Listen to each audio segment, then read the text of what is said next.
It is weekend, and if it's a couple minutes past 11 o'clock, welcome everybody. Welcome to the club with Lucas on 106.9 FM RCE, right here in the rainy city, in the middle of the city of rain in Barcelona. And I am not alone today, but I want to welcome everybody because each day is a gift, right? Each day is a gift. All right, but I'm not alone because we are representing as well here at RCE 106.9 and my bit ass here on the club with Lucas. I want to thank you for being here. We're representing a solemn moment today. I'm kidding. You know what? 3 people are sitting in the studio today. I'm not alone. And I'm never alone because the Lord's always with me. But she is. It's also a great 1980 record by Amy Grant. But I'm sitting in here with people representing the BCNStudio because the 3 of us are going to be doing something next month. Not together necessarily, but throughout, like the beginning, the middle, and the end. It's like Alpha and Omega. Oh my God. Yeah, this keeps on happening. Now, Nikol Kollars. Sir Iain Anderson. That's me. Thank you so much for being here. And I'm going to give my own little one-man salute. We'll give 3-man salute and 3 women. 3 women and men salute.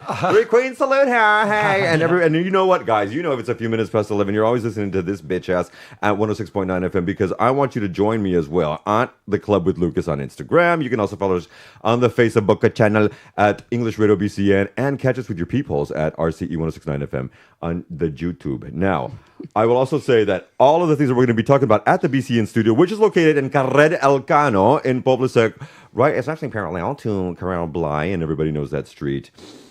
I sounded like somebody that didn't want to sound like, but everybody knows it's true. On Calle El Cano, número 26. And you can also get the tickets at TheBCNStudio.com. But also, you know, if you just go to the Club with Lucas, you go to Nikol Kollars, you go to Fickle, Eulogy, you go to Traumedy show, you go to Iain Anderson comedy, you're going to find this also on the Instagrams. Yeah, we're all over Meta. Welcome to the Maxi Pad. This is what's going on up in these days. Now, how are you kids as I spiel my spiel? How you doing today? Cool. Good, yeah. Yeah. Just I would be otherwise in my bed with the rain, but I would not miss this chance to be with the 2 of you. I've been waiting for this moment. We only set up this interview so we could all hang out together. Yes.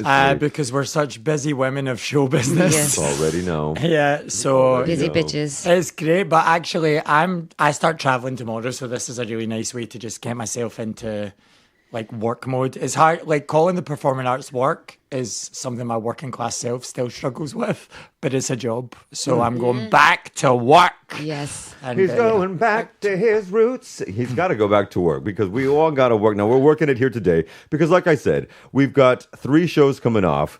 Now, we're going to do something interesting at the end of the show. They're going to interview me, and I'm going to get all moist and goosey and loosey for you.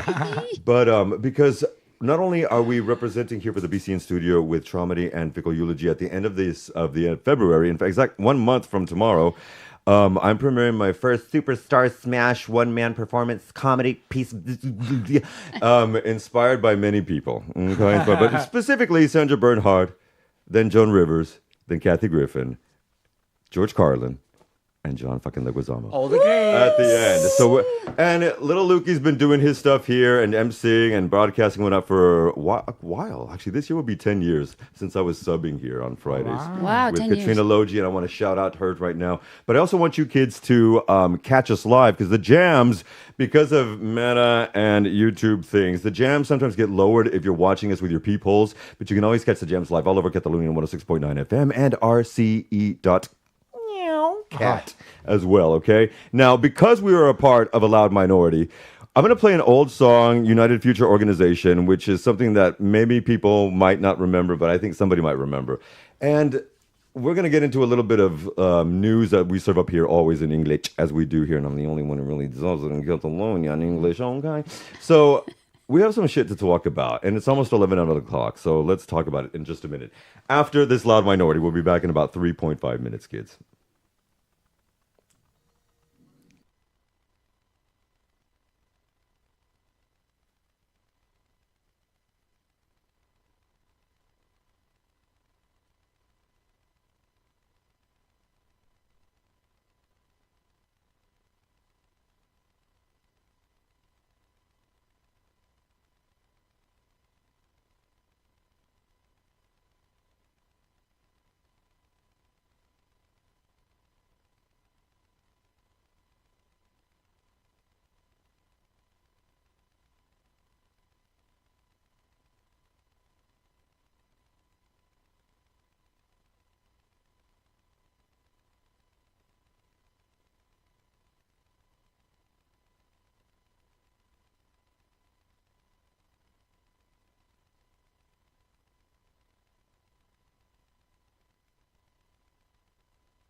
We should be dancing.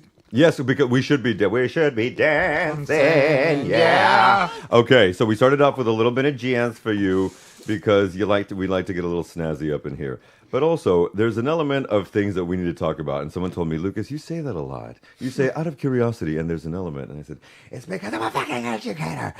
But also, ooh, child. All right, now, because we do what we do as we do here at the Club with Lucas, there are some questions that I would like for us to address. Family, gather around, get your poison. Hopefully it's caffeinated. But we know how we do with Caragellos up in here in the mornings. And I'm a little shook right now. All right. But I would also like to say, as we start this report, we're going to talk about things going on in the United States of America. Where? And, okay, Rock, it's gone now. It's gone now. That death is Greenland. gone now. And I would also like to report that yesterday in Minneapolis, Minnesota, was the first and the biggest stand down and stand up, really, walkout in almost 80 years in the history of the United States. So certainly before most of us and our parents have been born. And it is the first time that has happened. And scores and scores, if not hundreds of thousands of people left their jobs, didn't go to work, didn't go shopping. They went out in the streets. And it was in centigrade. It was about negative 10 to 12. It was over negative 20 in Fahrenheit. And if you don't know what that does to the skin or anything, Eyeballs. it's because you don't know. And I also, about 60% of our audience is Catalan and Spanish, but it is brutal. Yeah. It's extreme and hard, like Extremadura, and it's for real. And so they were out there in droves. I would also like to say yesterday it was ruled, or the day before yesterday, the killing of Renee Good was ruled by the official medical examiner as a homicide. So they're classifying this by an ICE agent, citing multiple gunshot wounds, including to her head and chest. This has been intensifying calls for accountability and transparency, but the fact that I even have to say that's intensifying calls for that is ridiculous because the man is being hidden and protected by the government. Yeah. And this just brings into so many other things of questions that need to be taken into account. For example, in Minneapolis, with this Day of Truth and Freedom and scores of thousands of people, this fatal shooting ended up involving clergy people, unions coming out. When the sindicatos come out, because let's be real, a lot of unions in the United States, specifically in certain parts of the United States, are not leftist bastions. No. Okay. Jesus. And so when they're coming out, you know that there's a tide turning. Now, yes. Across the board, his approval of his is Voldemort, but Trump's approval ratings are between 34 and 38%. It is the lowest in record history since Nixon, another Republican, of any standard president. And I say standard because I cannot put him in that standard. And he's not a crook. What do you mean? He's only been indicted 34 times criminally and an adjudicated rapist. But need I go on? He's also been published. It was published on Monday that he has made in the last 11 and a half months since he took in office $1.4 billion of grifting. And with this new organization of Board of Peace shit, I don't know if you've heard about this, but he's establishing a Board of Peace where each official state member, i.e. countries, have to pay him $1 billion to be that. He's going to be the head chair of that. And the countries that we're talking about that are paying this are, of course, Bahrain, Qatar, Saudi Arabia, the United Arab Emirates, Argentina. You should have seen Malay with his coif. Peace comes at a price. Him and Abascal look like they want to be fisted by an unlubricated baseball bat. And it looks true. And this is a reason why they talk about the things that they do. And Abascal, I got your number. I'll do it. He's got a little bit of conscience. But also, I would like to say that federal judge has also limited ICE tactics against peaceful protesters as of yesterday, ordering them that they cannot detain, arrest, or use tear gas because they tear gassed a family of 6, which ended up stopping the breathing of their 6-month-old baby that was in the car. They are all U.S. citizens. I'm glad to report that the baby is okay and back to normality. But they also went into another citizen's house, took him out of the bathroom in underwear and a tank top in negative 14-degree weather with only a blanket over him, and he was an American citizen. Now, this is federal control that is going on, but they have taken also over many control of the investigations towards this man. His name is Jonathan Ross, by the way. He's the ICE agent who killed Renee Good. That is his name. If you can find him, I'm doxing, bitch. His name is Jonathan Ross. And the broader controversy continues about additional shootings because more people have been killed since then. They've also had, as of last night, someone had their foot blown off. It was non-fatal, however, but another guy has had his eye blown off and he will never be able to see again. This continues to go on, and droves of people are going across the country. Now, this is only day one of this stand out and, get out of work and school stuff, but it's spreading across the country like herpes or the Kardashians. And I would also like to talk about the geopolitical stage because most of us have been wondering if he's going to try to, he being Voldemort Drumpf, if he's going to try, to include Greenland into his North American wannabe powers because he's also threatening Canada. If you didn't know that. But while he was at Davos, he kept replacing the word Greenland for Iceland. Not once, not twice, not thrice, but about 5 or 6 times. Because at the beginning of his speech, he called it a block of ice, and then he just kept calling it Iceland. He also doesn't know where it is. What do you mean? The U.S. people, us people from the United States know our geography real good. I'm going to tell you what.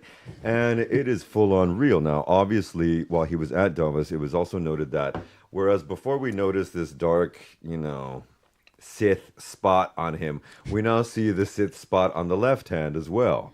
And then he was with a meeting right after that with Zelensky, and I'm talking caking, like when they do Queen Victoria makeup on the theater, that shit. Oh, really? On both of the hands, yeah. Now, I would like to report, I have been saying this to my university sessions and a couple of my business clients, that I do not believe we're going to get to the summer with at least fully capacitated or a dead. I believe he might be passed on before the summertime and or my birthday. May the 4th be with you, by the way. You can send all greetings to go fuck yourself. I'm just kidding. But this is full on real. It is congestive heart failure is what's been being reported, but also with elements of small TIA, which is transient ischemic attacks, which are mini strokes. And as someone who has had one and survived it, I know what that shit feels like. Now, over here, we're going to talk about something that makes us feel good down in here in Catalonia in Spain. Well, Mr. Lipshits, Pepe Feixó, is blaming Pedro Sanchez for all of the rail drama that's happened. Latest news of this morning is that the horrible train drama that happened near Córdoba actually was caused by a train rail, part of it was not fully intact. And while it should have been under better maintenance, that is certainly something that's coming up to the fore, because also what happened here in Catalonia and Spain, because we've had 7 days of the last 8 of rain, and that doesn't happen here normally. I mean, I've had Christmases on the beach, which sucked, to be honest, but I don't like that stuff. But, it's not normal for this to be happening here. And unfortunately, a train assistant was killed when a block of rocks that was actually fortified, but after 7 days of rain came crashing in, stopped one of the Rodalies, which are the local trains here in Catalonia. Now, what's something that happened a couple of years ago with the freedom and the amnesty that was provided, Charles Peak of the Hill. If you don't know Catalan, you'll look it up. Charles Peak of the Hill. Now, but not full amnesty, let's be real, but still. Catalonia with Moncloa, with Spain, controls a lot of the train systems here in Catalonia now. There has not been real proper maintenance on either side, so let's call a spade, please. But another drama happened yesterday as well in the train system here. So, of course, the PP is coming out to blame the powers that be over there. Not mentioning, when Rajoy was in office and the worst of the worst happened in Compostela, where 80 people died and hundreds were injured. Nobody blamed that. But let's talk about another good thing. Yet again, the International Monetary Fund has now raised Spain's growth. We were almost at 3% last year. They've raised Spain's growth forecast to above 2.3% so far, positioning it as the strongest economy in the EU and one of the strongest economies in the global spectrum. Wow. Again, this will be the 5th year in a row, by the way. 5th year in a row. Doesn't feel like it. Where's all that going? Where is all that going with the water flowing? And, well, like Voldemort Trump said, we need to get the waters flowing in L.A. to get Okay, now enough with the news. We've got a lot of stuff to talk about that's going to be fabulous. So let's throw on another track. Actually, right now the track is escaping me, but my brother, take it away, and we'll be back there, and I'll tell you a little bit about that track in just a moment. It's going to be a jam. Remember, you can catch the jams live on 106.9 FM and live online at RCE.cat around the world.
Yeah, please do. Okay. That was Howard Melvin and the Blue Notes. And the thing about that song, because I got it this morning and had a bit of a weepy moment. And the thing is, they used to play it on this nonstop religious channel my mother would watch. And it was talking about, I mean, firstly, I think he was doing his ode to the civil rights, the post-civil rights movement of the 70s. But also, he specifically speaks to educators. And then he speaks to the medical field. And then he speaks to the builders, the construction people. And I'm an educator. And my father works in construction, or did. He's retired now and living his best life in Galicia and here. But I sent that to him this morning after my texting you and crying. And he said, Mijito, the message. And I was like, I know, bitch. It's about you, motherfucker. But again, listen to the words. Now, everybody, the BCNStudio in Poblasek has been doing the Lord's work for over 2 years now. We're moving, this is the third quite year. that long. Just over a year. Just over a year, yeah. They opened October. We're moving into the second year, excuse me. Yes. And it is blown off like Britney Spears with a shaved head and an umbrella, and it is full on. But that was bad. But this was good. You know, the record she did after that was really good too. It was a great Blackout. Blackout. Oh, And crap, it is a full blackout. And I want to also say they have contributed, along with the Comedy Clubhouse, but they are contributing to an explosion of the most prolific movement of art in any language, but specifically also in English, that's happening in Barcelona at the moment, much more than even in Spanish or Catalan. And I'm just saying, this is why I said earlier that it makes me moist, because there's an element where there's my phrase there. There's an element where we have not had that representation of someone who's been here for 17 and since she was a teenager, 20 years. How many years? Almost 25 years. 25 years. You moved here when you were a baby. She moved here after high school. And that shit is real. And you know what I'm talking about. Yes, it feels incredible. Yeah, it does. To be supported by other artists and have a stage. Yeah. And and you're going to be on it. And I'm going to be on it. We're going to talk about that later. But right now we're talking about the Traumedy of the Fickle Eulogy. That's us. And, well, firstly, thank you for being here again. Secondly, I guess I should say, since I did that earlier, but also, what are we doing? And firstly, let's tell the dates that you're going to be performing and then get into the nitty gritty of what these are. Firstly, Lady Iain, please. Actually, Iain, you're first, right? You are first. I'm kind of spread-eagled. Yes, you with are. Fickle Eulogy in between. You're embracing the month. So I got 6th of February and the 21st of February. Ugh. And then I got you right where I can see you. Right in the middle there. And when are you, Nikol? 13th, 14th, and 15th of February. Wow. It's a Kollars takeover. Well, you know, the way the show is, for me, it makes sense to do it 3 days in a row. Yeah. And because it's just it's a very intense process for me. So, but then I thought maybe it would be good to one day just do it once a week. That would be an interesting way to share it with people. But I love Nikol's show. Oh, man. Like, I've seen it so many times. I've seen it thrice. And the first time I saw it was in Edinburgh at the Fringe. We were there at the same time. Really? You came to the show. Yeah, and it was 11:15 in the morning. Yes. Wow. And I took my partner, now fiance, trapped him, and we were sitting in there.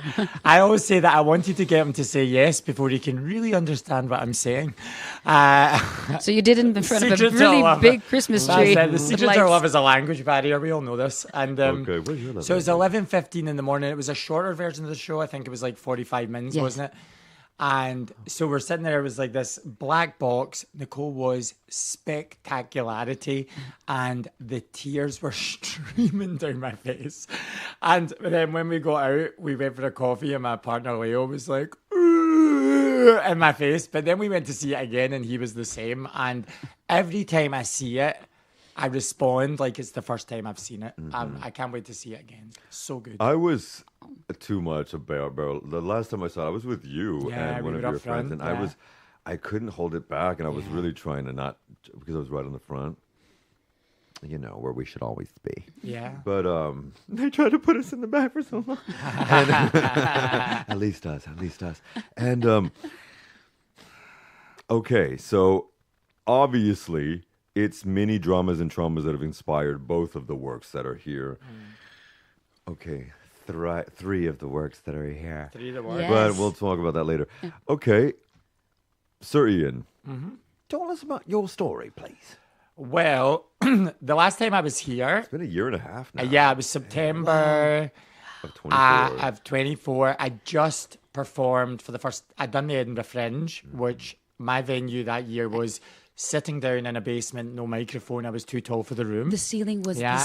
I came to. I went to see him in Edinburgh as well. Yeah, so Nikol's With my very son supportive, and and my she comes along, and like our son was having an allergy attack, Yes. so he couldn't breathe, and was she made so- him Shut sit. up. She made him sit through the whole show. It's like an hour and 10 minutes. He's like, oh, and she's like, "This is art, darling," and he was wonderful. But was and he coughing and coughing and coughing? He's we had got. to resuscitate him twice. He's got a slight, he's got an allergy to some nuts, and we had where you performed. It was a cafe upstairs, cafe. and we ate something that had some kind of nut in a it. vegan So we started to no. get some scratchy throat, feeling and you quite could uncomfortable. see he wanted to stay. It was so sad, but she's a great mother. Of course you did. You have to see this. You need to see this. You have to listen to a story. And then I came back. I did a show at the Clubhouse because it was the September 11th like holiday. So they were like, no, they're like, no one's going to come out.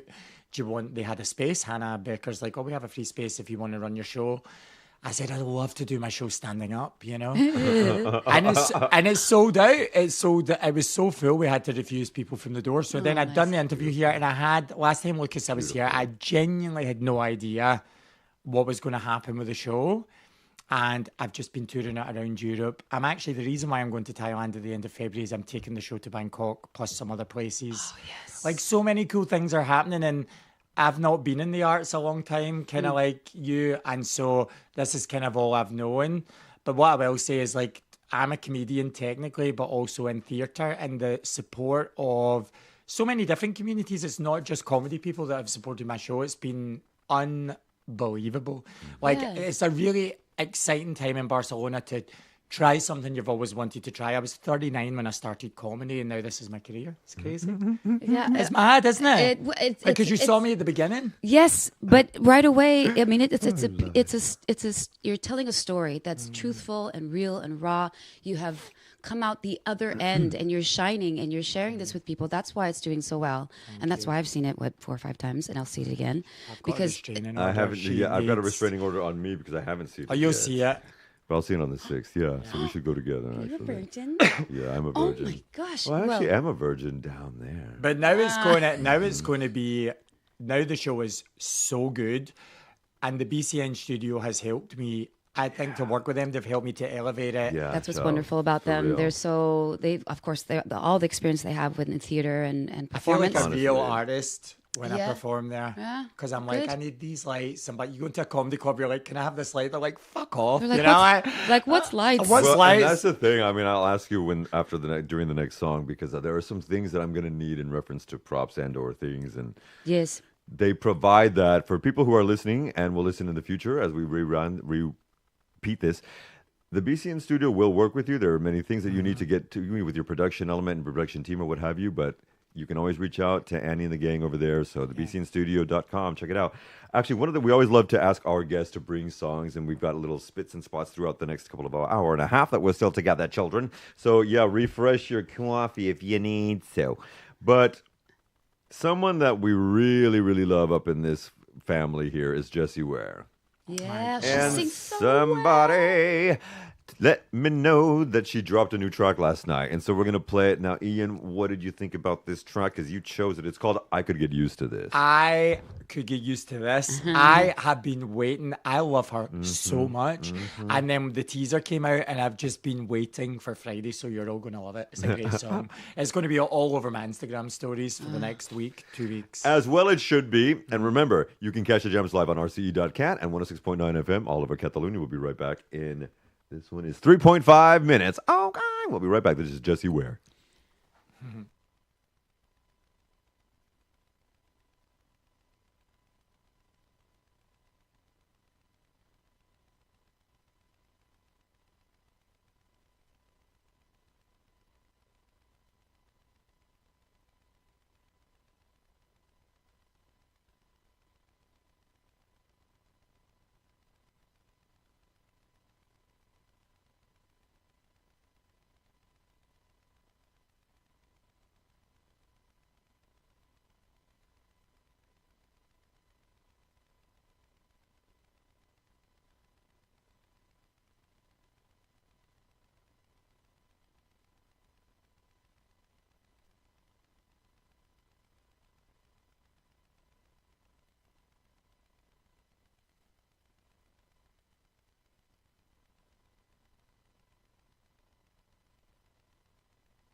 I mean, Jessie Ware, ladies with J's. Jessie Ware, thank you for that. Jill Scott's got a new record dropping very, very soon. Now, it has nothing to do with the fact that we're eating bread. And almonds together at last. Together at last. Sorry. Toasted almonds. Get it together, Lucas. Get it together. Now, going back to our questions. When you're writing this stuff, when you're performing and writing all this as well, but when you're in your zone, why do I keep repeating Britney Spears albums? When you're getting into the zone, do you have to, does the vibe of the audience really make an impact for you, depending on what they're serving up? Or do you not give an ish, break down the fourth wall and do your thing? What you mean when performing or when you're performing? Yeah, I mean, that's kind of, we are the creators of what we are saying. So the what you get from the audience does say, you know, affect the way you say it or perform it, or maybe perhaps rewrite some things. Yeah. Which I've been able to do with my show, and perhaps yours as well. After doing it so many times, not just because, you know, you see that what some things work and some things don't. It's more of like how it's adjusting to the way people are living their lives nowadays, right? I don't know. That times have changed. Is yours more? Because I don't know. Because you're a proper actress and a real writer, and my process has been very different because comedy requires an audience to get where it needs to go. Right. So it was kind of worked out. In Edinburgh Fringe 2024 really was where I performed it every single day. Right. And it changes. You've seen the show, it's never really the same.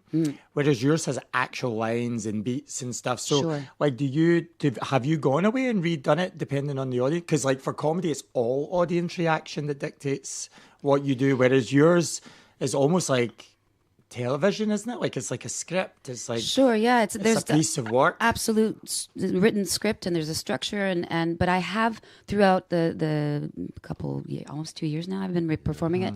I have gone back and adjusted some of it because of maybe it's a little bit about the audience, but also about me as the performer, but also the person who's giving the message, how it feels to perform it and say it. So I've been able to go back and adjust it accordingly, and take away some characters and put in new characters. And I actually, this next time I'll be performing it, the ending will be different. Oh, wow. So we'll see. That how song, the original ending, is it staying? Why did you feel the need for that? Why? Because I feel that the ending can be just as powerful by doing something a bit more of a mixture of the ending. Like we're not going to miss anything. It's going to be a little bit more of like two things in one. Let's just say that, and it'll be just as effective and just as much of a closure as there has been before. I'm excited to see it. Yeah, Lord, I wonder, does that because you have some of the more classical training, because you've been in film and television and cinema and stuff like that, maybe that is why you need. Not but that you write the script and you learn the script, but you can also, you're a pro, so you can adapt as you need to. Sure. You're an improver too. So. Sure. The thing is, for me, it's exciting to be a writer of something, but then it's also, as the performer, I'm like, oh my gosh, why did I say yes to this? Because it's very intense and it's just like, wow. But I forgot completely what I was going to say about. Well, specifically when you're, as someone who's adapting, when you're doing that, you have to follow a script, but you can also embellish if you need to. You can also change something, do a different line. You're feeding from a different audience, so maybe you can throw that because you get in the vortex. Yes. Okay. And that's the exciting part there. And you have like light, because it's quite technical, your show. It so is there's quite cues, technical. there's like the conversation. That was that me and Leo. That is what we really loved about it, was like the conversation between you and the AI, and the smart device. The smart device, yeah. Like we thought it was so clever, and my boyfriend tells everyone about your play, but it's like this character who's not a character. It just felt like even the opening scene. Like I don't want to give too much away, where we are behind the mirror and you're checking your teeth and all that, and I was like, this is already brilliant. I was like. Screw her and her talent, yeah. Because I come out like, hey, like, But it's a whole different thing, though, That is because exactly- it's it people is. are coming for different Yeah. types of entertainment or different types of storytelling. and it's interesting because it's about, obviously yours is about something very real that happened in your life. It's like a fictionalized version of your real life. And I was thinking about it the other day, like, how has your relationship changed? Because I cry with the show because I know you as well, you know? Yeah. Like, how has it become, because I found with my show, it's become easier and harder in different ways. Yes. Because I'm less in my head doing my show, but I'm now feeling more of the audience's grief while I'm performing than I used to a year ago. Like, I'm more in the room. Yes. Than ever. Yes. And actually, that's now harder than. Do you get what I'm saying? Like, but your relationship with the show, how has it changed now? I mean, I can see that because you're becoming, well, you're an empathetic person, so you're feeling the audience more. And in London, I think this is one of the questions actually you're going to have. After one of the shows in London last August, an older man came up to me. He was probably in his early 70s, perhaps. He came to me, put his hand on my shoulder, and was weeping and said, "I just lost my mother recently." I was like, "Wow!" And he said, "Yes, she's older. I'm older, but nevertheless, it was hard to lose her. And your play is just beautiful." And he was just weeping, and it was such a beautiful moment. And as much as, I mean, that's why it's continuing. That's why I continue to do the show, because on one hand, I'm a bit schizophrenic because I like to do a lot of different projects. I want to do different things, but Fickle Eulogy wants to be and needs to be reaching more people, and more people are wanting to experience something like this. So we had a coffee at some point last year. Who knows what month it was because we were so busy. Probably before even the summer, and we were talking about our shows. And one of the things I said to you at the time, actually, I was like, Nikol, your responsibility is to follow that story wherever it takes you next. You know, because you were thinking about stopping. It was before you went to London. And you're like, I don't know if I should take it to London. I was like, I will set fire to your hat if you don't. Well, do you have, obviously you got an incredible reaction from that gentleman as well, but do you feel the differences in the reactions when you're in Scotland, when you're in England, when you're here, when you're elsewhere? Do you get, or is it pretty similar reactions? And then same question for you, sir. Well, I mean, here in Barcelona, we have an international crowd. So very much so. I think perhaps with stand-up as well, there's a bit more of a kind of just more of an acceptance and easier laughing and easier kind of response. In London, it's a bit different. You know, I appreciate it. It's a bit more, the humor is different. So, and even some of the reviews that I've received, it's like, well, you know, some of the humor, it could be tweaked a little bit more to you know, To our level of That comedy. sounds The British. English are not like Yes. that. No, well, I mean, but I appreciate that. I understand, and then I'm just gonna try to stay true to my weird humor. How much can you adapt for the plays? No, I mean, it could maybe perhaps some of the characters that the way they say something, but it's my humor. Yeah. So I just have to keep with that, Exactly. as weird as it can be sometimes, and people are like, "Wow, she's crazy."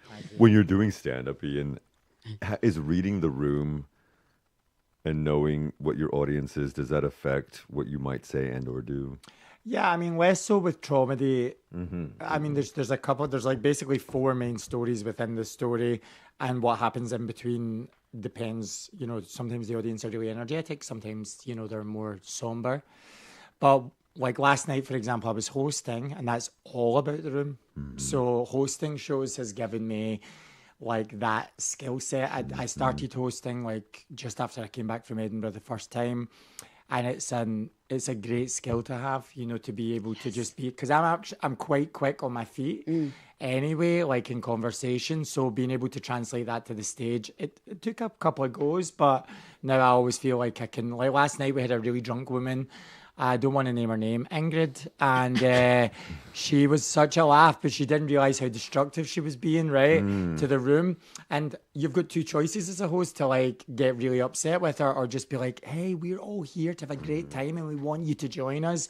And that just, you cannot get on stage as many times as I have over the last 2 years and not be better than when you arrived. And I think it really is about getting the hours in. Isn't it? Like, first you're doing the show, then you're feeling the show, then you're really performing the show. And, you know, I haven't done the show in a couple of months. I'm about to do it again in Dublin next week. And I get like these excited nerves. Do I remember it? Oh my God. Am I still funny? Like, do they love me? Will they see me for who I am? No, but I've been thinking of Sally Field's acceptance speech a lot, and that just reminded me of that. Remember that? You love me. That's what I base. You really love me. I mean, that is the example of insecurity from Hollywood. You really love me. You really love me. I'm one of you. Like, get off the stage. Don't you know you're Tom Hanks' love interest one moment, and 5 years later you're his mother in Forrest Gump? Oh my gosh, that's right. Child. I'm so sad. Keep it real. Hollywood, huh? Get in line, you dumb bitch. We all have to. No, I love you, Sally Field. I love you. I think you're a little conservative, but we still love you, honey. But so when we're doing these types of things, and you are, I wonder if you are adapting, or does it change Traumedy at all as it's moved on in 2 years? Oh, yeah, so many times. Yeah, like it's a whole new beast, you know, because like also a few comedians have said to me, oh, do you get sick of doing the same material? Well, it's never really exactly the same, as you know. But I just think as well, what a privilege to be able to do what we're doing. I did a podcast in October in Ireland, and we were all talking about the importance of live performance. Yeah. And especially now, there's so much AI stuff and things on the internet that people don't know what to trust. To have people in the room not checking their phones. I mean, I really struggle with that because I'm like, please, Nikol, can you take pictures? Because people forget. Sure. But to have people's attention for an hour, sometimes an hour 20 for mine. Yeah, sure. Like that is something special Very. nowadays. And I'll never, ever, ever take that for granted. Everyone gets a hug on the way out the door. I'm always so grateful to everyone who comes along. And I always, when I got on stage, want to do a great job. And sometimes when you're doing like the Edinburgh Festival, you're 25 shows in a row, you've been promoting yourself all over town, you've been flying, you don't want to go out. You just want to lie down for a minute. Please cancel the show. Sure. I wish today I don't sell tickets, you know. Sure. And then you turn up and you have the time of your life and everyone loves it. And then you remember, this is really what it's all about. Don't you feel like Madonna? Amen, brother. That's what it's like. Don't you feel like Madonna? Yes. Yeah. Like I mean, it's prayer. got to be real to have to do that over and over and over and over. And I guess I will find out soon. But yeah, I mean, you're on that energy though. It's just good for you. I'm so proud of you and so happy And you have for to be well, I think, to talk about these things. I think people believe it more when you're already in a really good place about it. This is something I've noticed. I'm going to get on my own soapbox and say that I've noticed watching certain stand-ups and people here, they are not emotionally, mentally, and spiritually well, and it shows on the stage, even if they're hosting. And I am thinking, ooh. Yeah. Oof. See, that's the thing that you've got to prepare yourself for because we are also surrounded by people who are such passion and desire to wanting to perform and to connect with people, but not quite knowing where they are in that and feeling grounded and feeling comfortable within themselves. Child. And we have to be able to work with these people too. Thank God for getting support older. them. I love aging for that reason because it has been something. I mean, I'm a lot of years sober, which has helped. But I like when you're talking about the Sally Field thing as well. Like, I love myself and I love my show. And actually, when I started doing it, there was a few people in the comedy scene that told me it was a bad idea. No one would come and see a show like that. Nobody wants to see storytelling. Yeah. We're going to talk when the red light goes down. Because I've got something to say. I'm so glad you continued with it. Yeah, and I kept going because I knew that it would find its audience. Exactly. And I'm not competitive with anyone except myself. Yeah. And that allows me to support other people. I don't want to be a Nikol. I want to support Nikol because she's doing something I can't do. She's like, wow, gymnastics, like doing like all these characters, like, and people can't replicate what I'm doing. Right. No. So, and everyone is kind of, and this is a real British thing, people are embarrassed to say they're talented. Yeah. They think it's big headed. I'm really funny. and my show is really good. Yes. That's it. And it's okay to say that. Both of your shows and are all the really Brits go, fucking good. Yeah. Yeah. And I think, like, as a comedian, you're kind of expected to poke at yourself and like, that was my 20s. Like, The self-deprecation, false. Yeah. I don't want to take the piss out of myself. That I was think I'm another lovely. thing. Yeah. There's a lot of self-deprecation in It can be, comedy, which can be fun. funny but and when fun. it's over and over and over in 1 3 to 5 minute bit, It's funny if you can tell the person obviously likes himself. Like, I poke fun at myself, but people know I love myself. That you've Like, done the because work. I've got like an energy on stage that isn't like, if you don't laugh, and I said to a comedian one day, if the worst thing that happens to you today is no one laughs at your joke, you've got a fucking great life. Yes. Right? Exactly. That's one of the things that I'm saying. Yeah, same. Man. And you It's a have the great life. gift of being able to get on the stage and tell the story anyway, regardless of, you know. I started comedy at 39 and I had been talking about it since I was drunk at 14. Right? And not like alcohol and drugs paused my ability to chase my dreams. And I was like, I'm too old, I can't do this. And now look at Terry Hatcher, comedy in her 50s. Starting in her Call me 50s. Terry.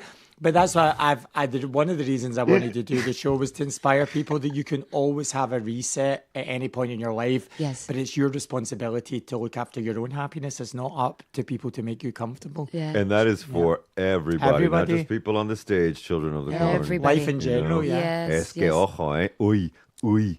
I can't do that double L thing in Catalan. I've tried and tried for 17 years. You got to work your tongue, No. baby. Work your tongue. It's all in the tongue. Speaking of this next song is about working your tongue. I'm not kidding. Now, this is the rebirth of Marvin Gaye. His name is October London. He's not from the UK, though. Did I send it to you?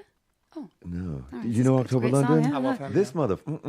Now, they did a remix that I changed because I'm not down with it. But it's called Touch on Me, with your tongue, your hands, your cock, whatever. It's a 3-minute ditty of love. And I'm not kidding. You feel Marvin Gaye in this motherfucker, right? It's weird. All right. October London. Remember, Jams 106.9 FM here in Catalonia and RCE.cat around the world. We'll be right back in 3 minutes. Grab some.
Now, if you're listening to those words right now and fingering yourself, I understand. That was October London and Touch Me. Touch on Me. Sorry. I had to check the time when you said that. I was like, we're in the studio with Lucas. Yeah. Yes, you are in the club with Lucas here on 106.9 FM in the beautiful state of Catalonia and its capital, Barcelona, in the country of Spain, in the continent of Europe, in the world. It's a global movement. Now, as we commenced hour 2, let me get back to my questions list. Wow, I really do have mango stuff. I know it's actually pineapple, but that's fine. It's pineapple, it's mango, it's youthful, it's fun, it's fresh. And when audiences laugh through heavy subject matter, what do you do when, because maybe that subject matter might not be necessarily so intensely for a laugh, but then they laugh? Have you ever had a weird reaction and thought, did I shave my legs for this? No. I think anytime anyone laughs, it's no matter what. It's just a way that someone's feeling like this release and this identification and this. I think it's beautiful. Okay. I don't take any offense to any kind of if it's like meant to be so serious and someone goes, that's okay for me. Well, the intensity for like what you both deal with. One is death in family, and is the matriarchal death is always is the biggest one. And you deal with coming out of homelessness and addiction, big addiction. So when you're dealing with that type of stuff, balancing honesty, balancing humor with it at the same time, was that easy for you? It took a couple of, I think that, the Adam Bloom says that, that you're not a person doing funny material, you're a funny person with material. So I think it's just sometimes in the delivery of things, isn't it? Because the first time I did Traumedy, it wasn't really Traumedy, it was just like a one-man storytelling. I just wanted to tell the story from start to finish. I got laughs in areas that, because I never planned it, and I was like, oh, this is actually just the way I tell it. I'm a funny person. Sure. But then I move things around because you need that comic relief. At the very end of my show, they always say in comedy, end on a big laugh. Well, actually, my show, you end crying. It's not on a big laugh. It's quite poignant. But like I wanted to insert a couple of big laughs. So I talk about this funeral I went to because a friend of mine had passed away of addiction, and everyone's just at their lowest. And then I throw in a joke and I get a snot bubble. And that's kind of like, as a comedian... That's it's what I want. No, it's kind of like just the bit I'm talking about. I talk about Holly. So Holly was a homeless woman I lived in the street with, and once I get out of that, she had passed away, and I was on her way to a memorial service. And I talk about how I knew it wasn't suicide because I knew she'd never had designs like that and blah, blah, blah. And I talk about this memorial service. And then I say, when we lived together in the street, she says, Iain, we're going to get out of here. We're going to travel Europe. We're going to go camping. And I was like, we are camping, Holly. And that actually used to be in the middle of the show. And I threw it into the bit with the memorial service because everybody is so her. And she used to laugh when I pulled her up on things like that. And that's the thing about my show, even though it's Traumedy by Ian Anderson, people leave and they tell me, I loved your grandmother, I loved Holly, it's like your show, we're kind of experiencing your mother through the characters, and it's not really you because it's Anne, isn't it? So it's like Anne's like this kind of like all the stuff going on in the background. It could be your whole family. But can I ask, while it is you, and you are both telling your stories, one through in persona, one not necessarily, but do you ever feel, and I ask this because Sarah talks about it, Silverman, that you are taking on a persona or characterization of yourself when you're on stage, like you are playing a character in some aspect? Well, you have to be, don't you? Well, and that's why when you said, I am not an actor in any shape or form, and you were like, oh, the whole world is stage. You are absolutely. The whole world is stage. The thing is, you put yourself... And then I had to think of Madonna's Take a Bow. People have said to me that I'm exactly kind of off stage, exactly what they expected, having seen me on stage. So I think it's like an elevated version of who I would be in private. Yeah. But that's the thing. It's like, but not everyone can do that. When you get on stage, you take the microphone, people are expecting something, right? So are you saying Rafa Nadal can't act? He can perform in a very different way. And I don't never need to see it again. But I really want a snot bubble. Oh yeah, snot Yeah. bubble. Well, I had a woman. gave you one. You gave me a snot bubble? I'm pretty sure. I He was a annoying. mess. I was Yeah. annoying. Oh, sorry, I missed was- it. But there was a woman who came in after one of the shows, and she had lost her contact lenses from crying. Oh, my And she God, no. said, "I have to go. I can't see. You owe me some contact lenses. Goodbye." Yeah. It's just. She can't recognise you now. She's out there. She got hit by a bus 3 minutes later. R.I.P. And someone had a Fickle eulogy for her. Yeah. When are we gonna get to talk about yours? Oh, we've got time. Okay, We've got fine, so much fine. time. Oh, Chum, Fine. we got Nicole's time. terrible at self-promotion. Okay, you're good at my self-promotion. I'm really good at I'm you. gonna You're good at skip promoting other you people. too. And I think it's funny, like the abundant mindset of certain performers is a thing I'm very attracted to. I love that you talk about that. And I would say that people that come and see my show often are people that haven't ever seen a comedy show. And your show has brought people into theatre spaces, people that might not ever go and see a show. No, like that's that true. is really, that is the... And in people- English, specifically here. People Yeah. have said, "Oh, I've never been to a comedy show before, but yours looked a bit different," and that's so cool. Yes, you know, that's like what's how lucky beautiful. are we? Yeah, that's true. You huh? know, You know, that's why I really want to do my review. And, like, I really think that... No.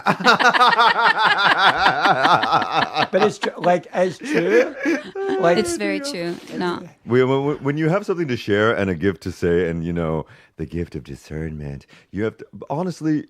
What I would like to do, and we'll talk about it later, like I keep saying, is provide beyond laughs and tears, hopium, Yeah. yes, because we are needing some hopium up so in this much. bitch. Yeah. That And I is- wonder really quickly how much of that, because you deal with pandemic and shit, that when we started losing a lot of the hopium, especially with maga, and you have, we all have connections or disconnections with family. Have performing these pieces given you any more insight, understanding, connection, reconnection with family in any different way? in my case, because I'm grieving my mother, it's been my relationship with my father has changed just because, but I think because I've been able to process the grief because of the piece Fickle Eulogy, I'm in a different place. I'm I say things in Fickle Eulogy that, if my family were to hear, they'd go, "Wow." See, my father's that going to be there. Going to on my be show. towards me. The thing is, I'm actually thinking about taking it to Hawaii and to perform it for my family, because I'm now in a different place with with my mom being gone. I'm in a different place, having performed Fickle Eulogy, going through the process of grief. I still grieve her because I miss her very much. I love her, and I did this morning with mine. yeah, it's all, it comes up and it's just it's like this the intensity is still there, and I just crying for in one moment because of some song or some memory, but I'm in a better place with it because I've been able to go through Fickle Eulogy. Anyway, that being said, I can communicate with my sisters and my father in a different way because of that, and everyone has their own way of processing a death, especially of the mother or of their wife Or a life. any life. So, in one way, I really want to share it with them, and another way, I'm thinking, wow, it's gonna be really heavy because I'm so different from them in that way. I am sharing with the world, Expressive. yes, and they're a lot more private in that way. So it might help. It might. Who knows? I don't know. Yeah. I know. I hope so. I What think. about you, sir? Well, what's quite interesting, I think, about my story is it's about a period in my life where I was a drug addict. I ended up losing all my life, living in the streets, getting out of it. And I kind of went, for some people, I lost touch with them for maybe a year or two. Came back into their life, and I hadn't really ever filled in the gaps. So for a lot of people, they only found out about this time in my life by coming to the show. Can you imagine? Wow. And some of my friends who were there remember their part of the story. So my only family to see it is the only family I'm in contact with, which is my auntie in Scotland and my best friend's mum and dad, who are like my mum and dad. And they kind of heard jibs and drabs, but they found out in a sold-out show in Glasgow. And at the end of it, all these people were asking for pictures and stuff. It was so funny. And my partner was with me. And I said to my auntie, she's so Scottish, what did you think of that? And she went, I mean, I just thought it would be different. She walked off. And I was really upset at the time. And Agnes, if you're listening, I was really upset at the time. But then, bless Leo, my partner, he was like, do you have any idea what it must feel like for her to have not seen you in nearly 20 years, and then come back into your life and find out all that happened? Like, and that you never called her or, Yeah. And I think for shock. some of my friends as well, I did the show in Belfast specifically for my friends in Belfast, and they had no idea until the show, and my friend was like, why did you not phone us? And I'm like, but then what do you do, right? Yeah. Right. So it's that thing where it's been, and when I met my partner as well, I was about to do the show, and this is something I wouldn't share with boyfriends, until I'd been with them a while. So about 3 weeks into our dating life, I was like, I'm about to do the show because this is what happened. I gave him like a top line, and I banned him from the first couple of shows.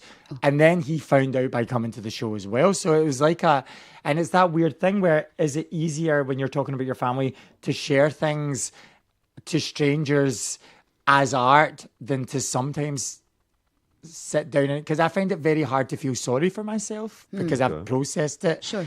And one of the things I definitely wanted to do with the show was, if the audience came up and felt sorry for me, I would stop doing the show. Right. Right. But if they came up and talked about their own grief, their own loved ones, Yes. their own experience of addiction, I knew I had created something that was worthwhile. Michelle and that's Ahern what said that. happened. Yeah, it has Michelle to be. said that too. Yeah, well, we became busy friends because we Really? came into comedy at the same time, and we held hands and Thelma and Louised it to Edinburgh Festival. If I had not met her, I wouldn't have went that first year. Yeah. Like she takes complete credit for my career, but we just held on, and I was like, let's go. Yeah. Wow, good. That's Yeah. beautiful. I Yeah. love this. And we're going to throw on a track again that Mr. Iain had chosen. And this is something that, well, actually, it was a number one club hit in 1991. followed me And my whole Crystal life. Waters, when you listen to her, you actually feel like you're coasting on crystal waters. Yeah. And I actually I absolutely love this song. This is Gypsy Woman. She's homeless.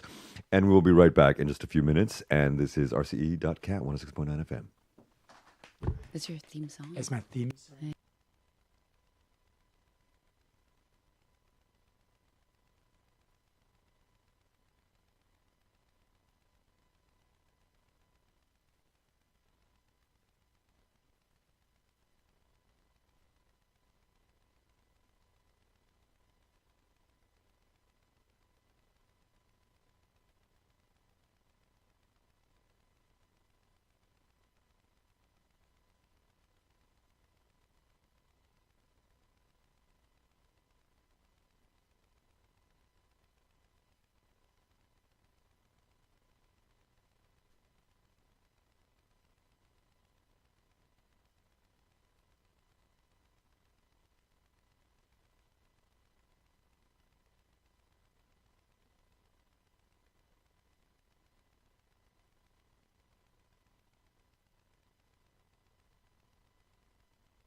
Yeah. Yeah. That was Gypsy Woman and Crystal Waters. And guys, honestly, if you don't know the of Crystal Waters, please go to your Tidal, Spotify, Apple, whatever.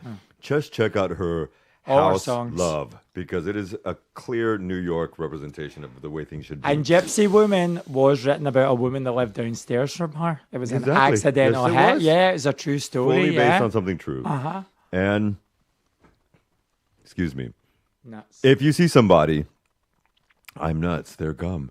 But if you see somebody that you can help on the street today, do that. You know what? Because you're being mandated by the universe to do so. Now, when you take your, I'm not the universe, I'm just being, We are the world. Well, yeah, but I'm not the universe. However, when the audience is laughing and stuff like that, does it make you go off into a different tangent sometimes if you're doing something more comedic? If you feel that they're giving it, so you just keep on going with that. Stand up, obvious. I mean, yes. I I think think so. your meditation character. 'Cause A meditation character. She's so funny. Yeah, she's great. Oh my God. Yeah, I might have slipped in a few things here and there, but it's such a fast-paced character that there's not much room that I can do that, and I would like to be able to kind of be flexible to kind of react to some things, but subconsciously things come to me all the time with that character, especially and other characters. So I'm like, oh, I should stick that in. Yeah. So, but Ian, you do it all the time. You go on tangents. It's so great. I'll suddenly get really pissed off about something. You've been there a few times where that's happened, and I just go, and this whole bit comes out, and I'm like, anyway, back to the show. Like that happens a lot, yeah. And but also I think as well, like one of the great things about doing there's two types of the show. There's the show I do in the comedy club, which is like an hour. When we do the BCNStudio, the contract with the venue is different. So the first time I did my show at the BCNStudio, I was quite freaked out because when people go into a comedy club, they come ready to laugh. Sure. When they come into a theatre, you need to tell them what the contract is. And they don't maybe know what's meant to be a comedy. People laugh at things they shouldn't in comedy clubs all the time. That's what comedy is, right? Yeah, it's allowed. So I was in this kind of black box, couldn't see the audience. It was really out my comfort zone. And the first night, I got through it. It was very emotional. Cried the whole way home. And I was like, I don't know if that was my best, show. But I was quite new at it. And then my friend Amelia Jane Hunter, she's like, darling, you're going to be in a black box. People are paying to see you, and it's just a fucking privilege for them that they get to witness Ian Anderson doing what he does best. And I was like, you're right. Yeah. And so then the next night, it was a much better show. And it's like, I love the ability to be able to have the audience completely quiet for sometimes 3 minutes, then pissing themselves laughing and then crying. Because it's kind of like that's life. Yeah. That's your average day. Yeah. You know, that's the thing. We go back to one of the reviews that they did on one of the London shows. A couple of them said it's a bit all over the place. Like it changes moods and gears so much. It's a bit kind of scattered. And that's exactly what Fickle is. Yeah. That's why I called it Fickle Eulogy. Yeah. But it's also life. It's life, and grief maybe can not be for that them. way. You can be completely bawling in one moment, and the next moment you're laughing your head off because that's just the way it That's is. me before every show. Yeah. I mean, I'm running to the bathroom. I won't eat. I'm telling my boyfriend, you'll need to go shopping. I need my space. And then I'm like, where are you? Like, you know what I mean? Like when we travel together, like he is the most patient man. He's like, he's just like, someone needs a sandwich. You know, that's usually... My husband just stays away because he knows that 'cause I they can't know. handle it. It's like just... And your husband would be like Leo, just placid, calm, has cried at my show, actually always comes up, he's a fan. He is a fan.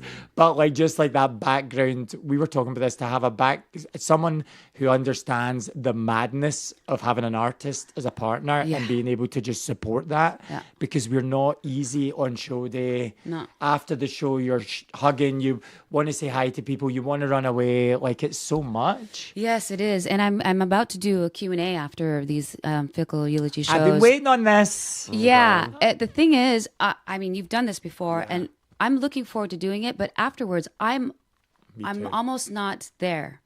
So I'm going to have to figure out how to get myself back grounded to be able to talk to people afterwards and answer questions and share of myself. You'll find that it grounds you. Okay. I find it very great because I started when I took the show to the BCN studio. This is so the BCN studio. So I wrote to Annie. I said, this was in 2024. I says, I'd like to bring the show start of 25, maybe February. I went down to meet them. I left 20 minutes later, signed up to do 4 shows in a row 2 weeks later. Right? And I wrote to Nikol and I was like, we're calling it a residency and I am shitting myself. But they really, if it wasn't for them, and I really thank the BCN studio for this, they, first of all, are invested in every artist that comes through. They will sit through your show. Yeah. They love I've done my show there like 9 or 10 times. They've all sat and watched it. Yeah. They love it. They support it. They give me suggestions. They're really there. They really pushed me to try that at the risk that maybe no one would buy tickets. You know, they didn't know either. And it gave me so much confidence. I was like, well, now we're going on tour. Like, it was just like, actually, I can do anything I put my mind to. And the process of doing my show over and over and over again actually made me realize I could do anything to the point where I end up leaving my corporate job. I inspired myself. The real one, the real my job. real corporate job. I know it's true.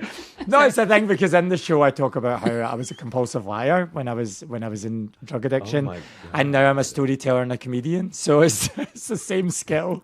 Spoiler alert. Sorry. Spoiler alert. Sorry. Yeah. Hashtag who's Carol. Come see the show. Yeah. You'll find You out. used to tell people when you were homeless that you were. No, before my whole life, I told people I made up jobs and people, and I was crazy. He talks about this in Traumedy, so it's Okay. Again, I will be catching it on the 6th, so come see it on the 6th. Yeah. So I'm going to be there. But also,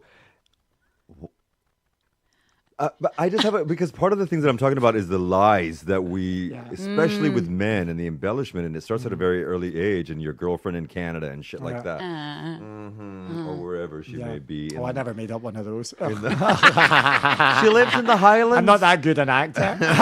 I was like, voulez-vous? My girlfriend. yeah, right. She's a Romanian gymnast. And he was only 6 years old.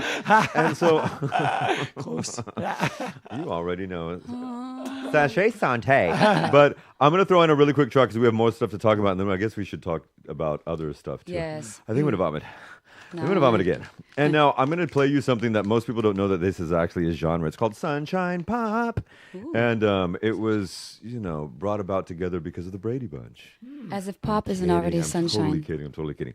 But in the 1960s, out of a folk, rock, and hip-hop movement, I'm just kidding. Out of folk and rock and jazz came this sunshine pop stuff. And this is a band called Spanky and Our Gang. Oh, yes. Wow. Do you know Spanky and Our Gang? Great title. I'm going to tell you what, y'all. Now, this is a 2-minute ditty. And it is called Like to Get to Know You.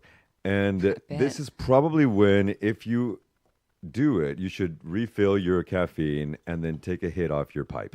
I Would Like to Get to Know You is 2 minutes long. We'll be right back. Remember, catch the gems live on 106.9 FM and RCE.cat. Yeah. I want one coffee.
Like, hopefully. Yeah. My experiences with that and from men from that area. Lord Jesus. I would like to get to know you too. And you know what? You can know all of us at the BCNStudio this month because on the 6th and the 31st, you were going to be performing your 6th and the 21st. 21st, excuse me. So right before. And then you have your show, Lucas. That's actually a blessing because I do a little thing about clearing the space. So I'm glad I'm clearing it from someone else. And then you are in the middle of February. Middle. I'm between two ferns. I'm going to tell you where she's that. She's that beautiful heterosexual sandwich between two homosexuals. Friday the 13th. Between my two. Valentine's Day. That's right. Yeah, because I'm going to be performing in Mallorca. And then I'll land on the 15th. I'll come and see you. I'll be thinking about you on Valentine's Day. If anyone wants to spend a really nice Valentine's Day evening watching a play about grief, come and bring your date. And then go have some beautiful dinner afterwards and go make love afterwards. And talk about life and celebrate life. And here's the thing about with the tears that come from both shows. Science says that within 30 to 60 minutes after, you have actually a huge push of endomorphins and dopamine from the good cry that you have. Then you have a good meal and a little bit of what? Oh, what's going to happen after that? Shit. So keep it real, and that's the 13th, 14th, and 15th. Yes. Okay. Yes. And so what is happening on the 22nd? I'm going to vomit on stage. Lucas, I got my ticket. Can I just say, I mean, when I met you, wow. Some years ago now. Some years ago now. But what you do is just amazing, and how you do it. And now you're going to bring a big element of that onto the stage where live people are going to be sharing it with you. Not just on the radio, not just on a screen, but live. And I'm so excited. It's very exciting. It's about frickin' time. And you deserve the live audience feedback. There is no feeling in the world like it. It is on it. People say it's like a drug. I don't even think I think that's doing it a disservice. But especially now where we were talking about this the other week, there's so much untruths and lies and mess. To have people in a room in an honest space to connect with people. You might not have the same opinions, but you don't run out the room together. To be eyeball to eyeball with people and be sharing real life stories is becoming very rare, and I don't take it for granted. And you feel the energy in the room shift as you talk about different things. I think it's going to be. I'm excited. And I'm excited too. I've got goosebumps all over my. We're going to have our big foam fingers, number one. I want those big foam fingers. I want those big foam fingers. Big foam prostate. No, please don't. I'm a virgin. But there's going to be some uncomfortable. There's going to be some sphincter retracting. Good. Mostly men, I believe. As it should and be. I really want, I want all men to line up and clean their bums so I can eat them all. But I want men to come to the show specifically, whether they are straight, bi, gay, in the closet, whatever the hell, because we're going to be. As a seat. We have a huge man problem as my seat falls down. Yeah. I rebuke you, devil, in the name of Jesus Christ of Nazareth, the Jew. Don't remember, Christians, all you motherfuckers pray to a Jew. Even if you hate them, you pray to one. Wait, say the name of your show. My show is called Your Own Personal Stranger, and it's actually based on, it rhymes with Your Own Personal Jesus from... I love that from song. Depeche Mode. But also, it's based on a psychologist from 1972 named Steve Milgram, who created the idea of the personal stranger. The personal, the foreign stranger. Something like that. The personal stranger is what he calls it, something like that. And what it is someone that you see consistently. You've even said hi to them. You know them. You see them all the time in places, but you don't know them. Yeah, my neighbor. And this has been Lucas's. How do I know you now? Part of the issue is that a lot of people know me because they think I might be my twin brother, who is very famous in certain emblems of the society in here, usually with the gay community. And we look a lot alike, but I've never been on the apps. And so I'm talking museums, I'm talking credit card, I'm talking wallet, money. I'm just kidding. Street, restaurants, metros I met Matias. I think his name on the apps is Matias. I love you, Matt. Oh, is your brother going to come to your show? I don't think so. Oh. Yeah. And but don't worry, I'm not talking shit. I'm not talking shit in this show. But we are going to be also, I've been here a hot minute, not as long as my sister here, but I've been here a hot minute. And I have been ingratiated with all manner of wonderful people. And the plurality of them are a bunch of fraud-ass, motherfucking narcissistic people with dismissive, avoidant personalities and attachment styles that need to go fuck themselves. But they know how to hear it really well. And you know who you are, bitch. Sis, bitches. And so I might not name names, but I'm telling stories. Because I've been Harvey Weinstein by one of the top casting directors here. And the shit gets real. Ooh. And so when... Oh, and that bitch will deny it, but you know, ready. and with the queers, we are really going to talk about the issues that are really coming about, because I believe it can even be sometimes inflamed more with homosexuals and queers and bis and the non-binaries, which that's fun. Yes, I'm going to make fun of non-binary. And there's an element where the fraudulence, because we've had to also, many of us, fingir, feign and be something that we're not. I mean, in the U.S., if you're black and Latino and that little pinky goes up when you're drinking your dad might punch you. Yeah. Okay? So you get immediately ingratiated to be, Barça, tíos, que estás culé. And you ingratiate our children, and our boys specifically. And so then you grow up queer, and then they become fabulous, and everyone thinks they're RuPaul. And I've had 3 audiences with Andre Charles, never with Ru, but with Andre Charles. I had a burrito with him in a conversation at a Chipotle.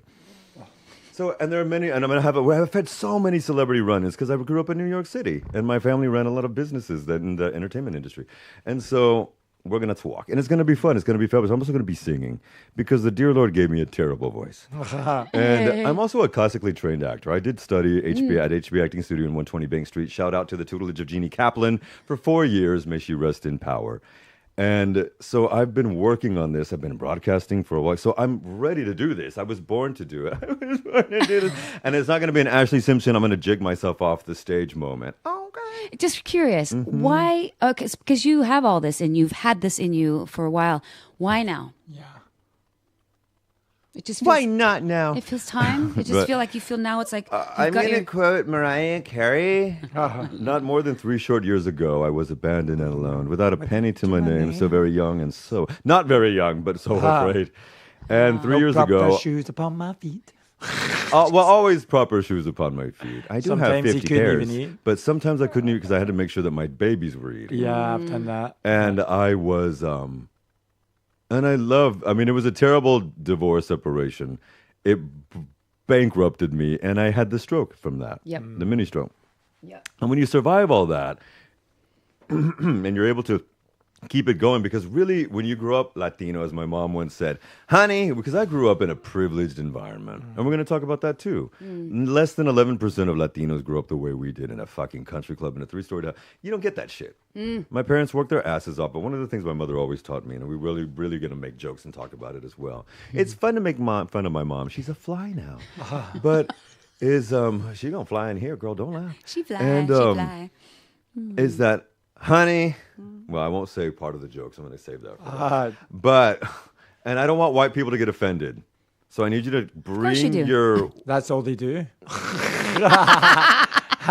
let them. Let them, yeah. Let them. Mel Robbins, let them. Just let them. Yeah. Mel Robbins. You, She's a bit of a scam. She's But, a people who scam, get yeah, she's offended. a but I grifter. do love some of her words. She does have, but I I'm will sorry, let them. but people who get But offended.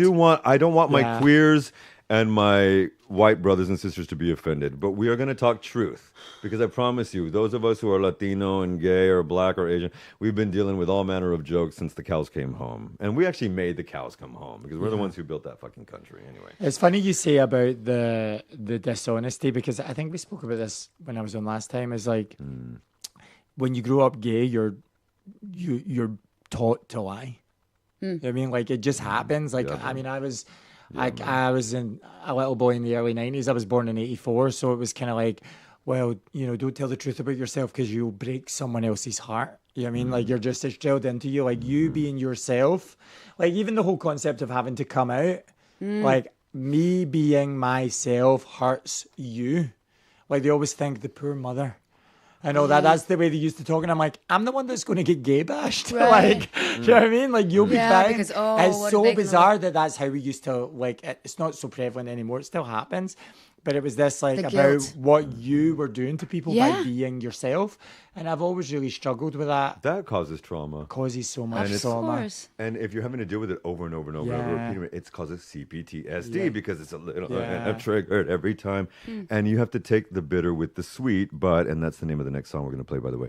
But, I got to put some Carole King up in this bitch. But there's, I'm not going to say that. But out of curiosity, I think that when we can express that in a funny way, and again, everything that since I was a little boy, in 1990, a beautiful Jewess, and the work of Jewish women has been the specific bastion for me, specifically starting with Joan Rivers when I was a little boy, because that was my mother's higher queen. power. She's the higher power. Exactly. And that was my mother's go-to queen because she was the only woman since the 60s, mijito. She's so good. And then it was Sandra Bernhard. Yeah. And my brother Roddy, I love you, Papa, and my sister Christine sat us down when we were 11 years old, 12 years old, and said, watch this. And it was a show called Without You, I'm Nothing. And what I saw was pieces of video of stage presence of comedy, of storytelling and music that she presented in an hour and a half award-winning show. And I was since 12, so now for 30 plus years. I'm 39, don't question me.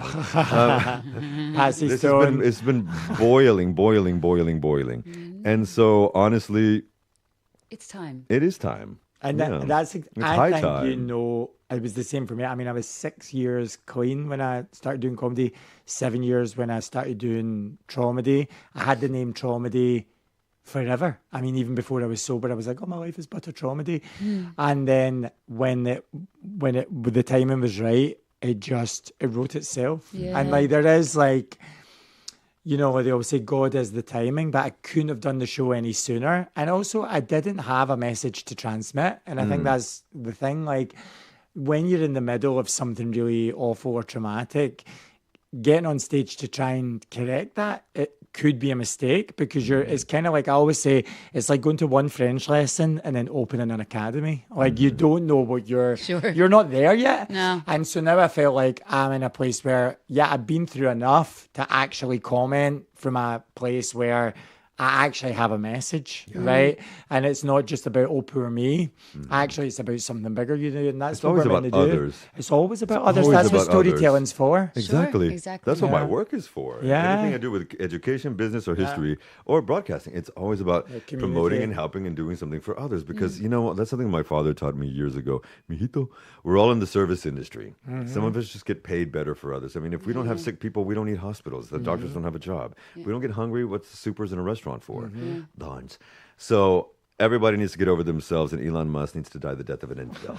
All right, now, I said it. White South African piece of shit motherfucker with a little botched penis. And it's funny you we say know what's going on. Because the last line of my show, and I have these on tote bags, see? That says, love other people like their lives depend on it. After I said that about Elon Musk, but only when they're capable of reciprocating that. No, I'm just kidding. Love, love, love, because you got to take the bitter with the sweet. This is Carole King. Remember, RCE.cat and 106.9 FM. We'll be right back. I have that in my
What a beautiful song from the It is a 70s, beautiful right? song. It is Carol from 1974. The 70s are the best decade for music. Yeah. That's all I have to say, and I'm sticking to it. And the 90s too. No. 90s club music no. was good, but I was a soul teenager. I loved soul music Oh, dear growing up. baby. Yeah. Stevie Wonder. Oh, yeah. To the day I Yeah, died. Stevie is the best. I'm a Donny Hathaway boy. Oh, yeah, love Donny Hathaway. Come like on. butter. Like butter. What a voice. Roberta Flack and him were like, Roberta, yeah. Mm-hmm. That was how she got her start, wasn't it? Was it? Yeah. She was like his backing singer. Really? Yeah, same as like Luther Vandross sang backing for Aretha Franklin. That's how he got his Hold start. on. I really And want to Luther know. Vandross is my... He's so voice. Was beautiful. Roberta Flack the one who sang She sang... Killing Us Softly? Yes, with yes, Your yes, yeah. yes. But she also did the theme song to Play Misty for Me, the first movie that Yeah. Clint Eastwood ever directed with Jessica Walters. What song? What song? What- And I think it's Play I Misty think for it- me was like a horror-y It's- thing. it's It's quite creepy old my movie. mother. Yeah. It's my mother. That was my Misty. mother. Jessica Misty the Walters. Fly. Okay. My mother, Jessica Walters, was my mother in Play Misty for Me and in Yeah. Arrested Quite Development. creepy. That is my mother. Ah, it's quite a creepy movie. That's my mother. I can't wait to see Both that the series. Crazy Side Yeah. and the You'd like Diva it. Country Club. You got to keep on writing that series, Lucas. It's being written. I know, never it's stopped. being I written. tweaked it. It's being written. Now, okay, back to my questions list. Back to my questions list. We're not off the hook.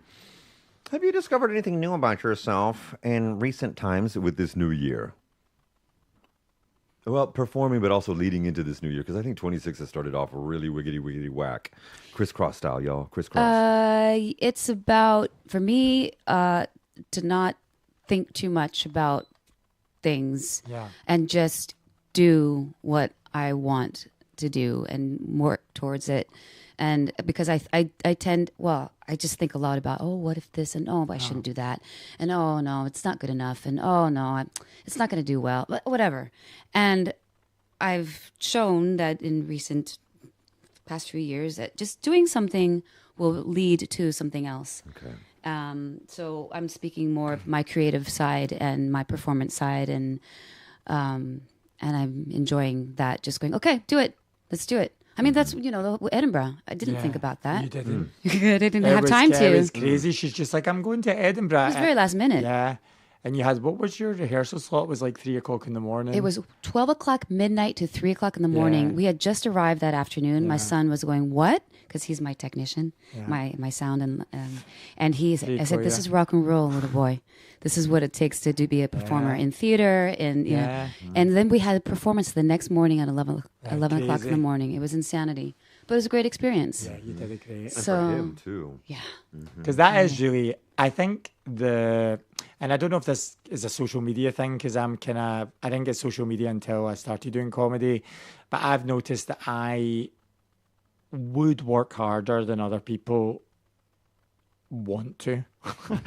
And a lot of people think you can't just post online, take out an ad, and for my type of show, certainly anyway, people come to see me. They want to know about me, they want to meet me, but I hustle for tickets like I used to when I started 2 years ago. Like I'm so grateful for every audience member, and even if only 2 people turn up, they'll get the show of their life. You know what I mean? That's what's so important about it. It can be, I took the show to London and I had one show where I sold like 20 tickets, and because of the weather, only 5 turned up. But then the next show, remember I got off the plane and your agent wrote and says, I'm trying to get tickets for Ian's show, but it's sold out. Yes. And I went, I told you I was going to sell out. And she's like, I just didn't expect it. And I went, well, I expected it. I knew. And so it's like, I had a very good year last year, and some people didn't. I might have a good year, I might have a bad year this year. Some people won't. And what my point being is, don't let world events dictate how you're meant to feel. I think that we're told on a global level to withhold our joy. How dare we enjoy ourselves because of everything going on in the world? I think that's exactly the reason why we need to spread more joy. Yes. And there are many ways to get involved. You can protest, donate, actually get involved. Posting about it on Instagram isn't doing diddly fucking squat. I'm glad we got gay rights before you were involved. Like these That's part of virtue what we're talking about flagging. on Yeah. 22nd. The no respect, no Yeah. understanding of this Yeah, shit. just get out, Give me get a line. involved. Yeah, so now, like, I enjoy life. There's lots of ways to get involved and help people. And, like, if you have a shit year, which I have in the past, it will also pass, right? And the humility piece in it for me is this time in my life is also going to pass. And so I have to enjoy it. Yes, like, exactly. It's going to get hard. I am going to have a hard season with my partner. Like, it's hard to travel and keep your relationship well communicated. Well, you know what I mean? Like there's a lot of struggle to do what I'm doing. We were saying it's really lonely. I texted Nikol when I started touring last year and I was like, I didn't realize how alone I would feel. It's like, I don't go out and play with the other comedians because I don't drink and do coke. So it's it's a whole other thing, but it's like, it will pass. The good times will pass. The bad times will pass. And that's really what my show's about is, you know, it's always darkest before the dawn. Whatever you're going through just now, something good is around the corner, but then the good will stop and the bad will come again. And that's life, man. Yeah. And if you're lucky enough to live long enough, then you'll experience all those ups and downs. It's such a privilege to feel. Yes. And to emote and to express and to break down and You know, the things that most heterosexual men can't do. But these are the times you're gonna miss one day. You're gonna go, I remember those times. And I've been telling myself recently, there's this little mantra. I'm like, you know, I'm feeling exhausted. I'm working so many hours and I'm like, this is part of it. Yeah, this is part of it. Life. So enjoy it because you are privileged, like you said. We are privileged to be able to share our expression and our art. And what were you saying a year and a half ago? Oh my God, I can't get people to come and see my show. Yeah. And now she's like, oh, I've got so much work. and well, I want you to get those shows. Remember, you can catch it through at BCNStudio.com. Also, all the meta channels, we are there, but you can get that through Nikol Kollars or Fickle Eulogy. You can get that at Iain Anderson Comedy. You can get it at the Club with Lucas. And through the BCNStudios and the Traumedy show as well. So you got all of those ways to get tickets. Also, we're going to be throwing out a lot of clips over the next couple of weeks, so you're going to get those tickets and tags as well. People, hold on. Oh, yes, that's the name of the next song. This is Lisa Stansfield, and we'll be right back. And Cold Cut. We'll be right back to give you a little bit more love and some chatter at the end. Oh, yes. And so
Okay, Lisa Stansfield, guys. Lisa Whoa. Stansfield, and I've been feeling her a lot. I love her. Just before, like I did with Whitney before she yeah, passed. yeah, So yeah. Lisa, stop with the drinking. I can find We my all baby. know. Being around the world. My brother, Aye. my brother went to Aye, see aye. her live a few years ago, and she just ended the show like walking off with a glass of wine and left. Oh shit. Really? Yeah, girl. Lisa, calm down. But Lisa, Call we me. love you. Cut that cold. Cut that cold. That was cold cutting Lisa Stansfield. But let's wrap up really quickly.